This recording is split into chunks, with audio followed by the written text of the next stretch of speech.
everyone. In this episode today, I really want to talk about fat loss and how to plan when your schedule is so busy. So I know as corporate women, life throws things at us. And for most people, fat loss, the struggle isn't about knowledge. Like, we all know what we need to do, but it's actually more about logistics. So when our schedules get really busy, that meeting comes up, the kids are sick, we're traveling, or just things just don't go the way that we want them to, that's when fat loss can become really, really difficult. So I want to talk to you today about some strategies that can be put into place and actually could help in real life.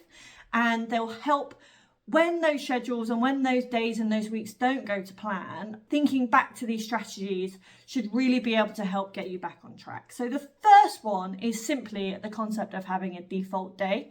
And what we mean by a default day is a simple and repeatable day that you can fall back on no matter what's happening. So it's an eating structure that is set for you and what works for you. But when the day is, you've worked late, or you haven't had time to prep your breakfast or something like that, you've got this in your mind as a default that you can revert back to.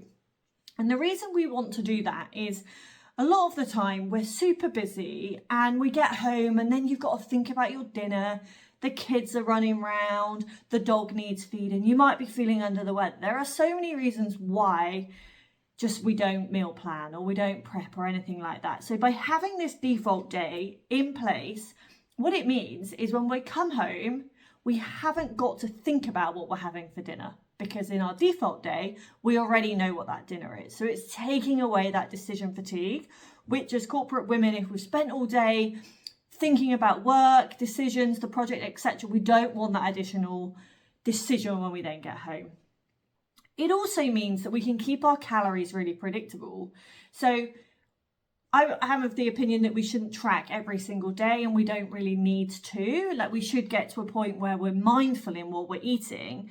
And if we've got a default day where we know what we have for breakfast, we know what lunch is, we know what dinner is, and we know what our snacks are, we don't need to then be thinking about, oh God, I've got to weigh that, I don't know how much that's going to be, because we know exactly what's in those meals and it keeps those calories predictable and we can rinse and repeat.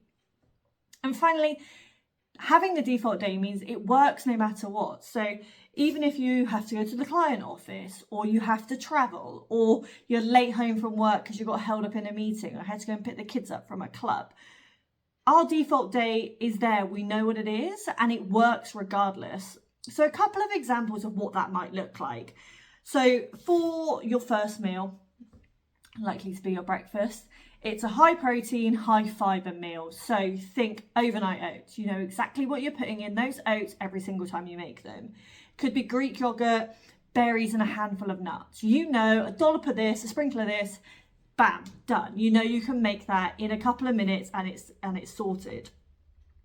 Your next meal might be, so lunch, thinking about lunch. So starting with your protein, your carb, and then your veggies.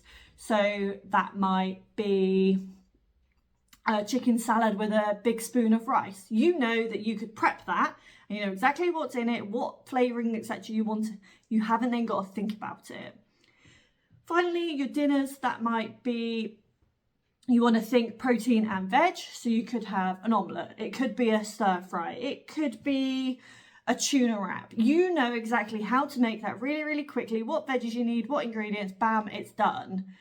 And then your snacks, just things that you know you can grab and go. I'll talk about snacks in a little bit more detail in a second, but again, having that default that you know exactly what those snacks are.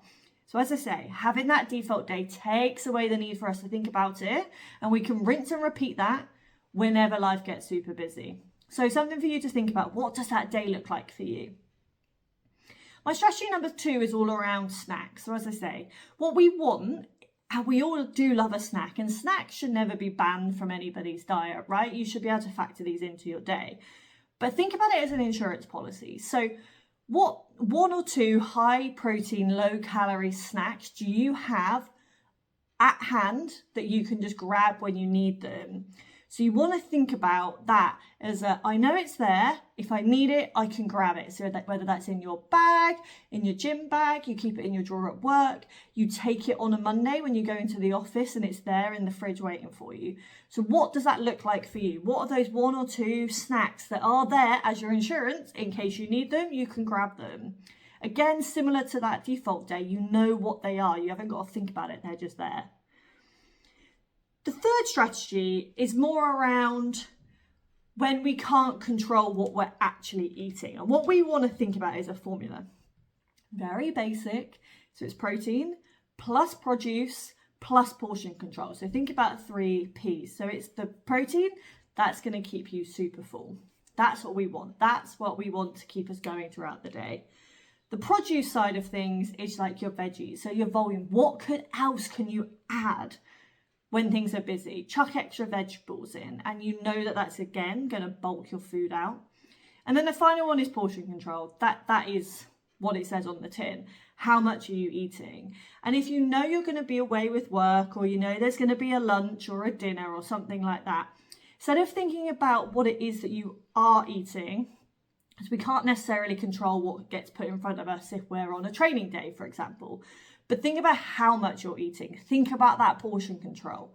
Think about picking protein first. What veggies? Is there a salad option? Can we be adding that onto our plate? And then the size of what is on our plate. So just think about that formula. When things are busy, just coming back to protein first, then your veggies, your produce, and then the size of the meal. And then finally, I don't really have a name for this final strategy, but I just wanted to call out something about traveling. So I know myself, when I was working, I traveled a lot, and it is difficult to prep and eat and go if you're working in a client office and you might be here, there and everywhere. So just a couple of things to think about in advance. If you know you need to get up early and get on a train, or you're driving to a meeting or a training day or something, what can you prep in advance? What is that breakfast? What is that snack? Have those ready that you can eat on the go and on the way, so that then when you get to the meeting, you're only then thinking about, okay, it's only lunch that is then out of my control. If you are tracking your calories, track in advance. Again, take the need to be thinking about it away from you. If you know you're going to eat this for lunch, this for breakfast, this potentially for your dinner, log it. Have it there so that it's in the tracker. You then don't need to think about it. And actually, if it's in, it's then keeping us accountable to actually eat that. When, I just mentioned this, but when you're eating out, if you're eating out at a restaurant, pick your protein source first. So if you're looking down the menu, what are the chicken options? What are the fish options? And then let your carbs and your fats fall where they do. It's more important that we focus on that protein first and then let the others do their thing. And another little rule just to think about, if we are piling our plate, if you're at a buffet or it's a grab and go sort of situation, half plate rule. So half your plate is protein and veggies, and then the other half is your carbs and your fats. So just something to think about if you are able to build your plate yourself. And ultimately, the message of all of this is one day off your off track is not going to kill your fat loss progress. If things get a bit chaotic, we can keep control of our nutrition by just thinking about a few small strategies that we can have in our mind. So just a bit of a recap, as I said at the beginning, it's not knowledge. I know you guys all know what it is that you need to be doing, but it's more on logistics. And it can be much harder to stay on track when things are busy. So a couple of strategies to use when things do potentially go a bit chaotic. One, think about that default day. What is that simple, repeatable day that you can incorporate and just have there whenever it is that things get busy? What does that look like for you? A snack insurance. What are those 1 or 2 snacks that you can just grab, you know are there, you feel in control of that. So have a think about what that looks like. That busy day formula is number 3. Protein, produce and portion control. If you cannot control exactly what it is that you're eating, control how much it is that you're eating.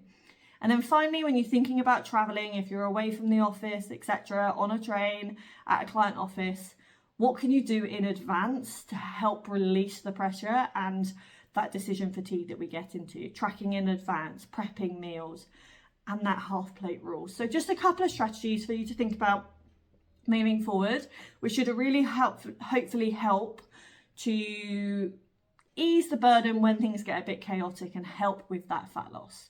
So I hope this was helpful for everybody. Please look out for more videos in the future, and I look forward to seeing you guys soon. Thanks.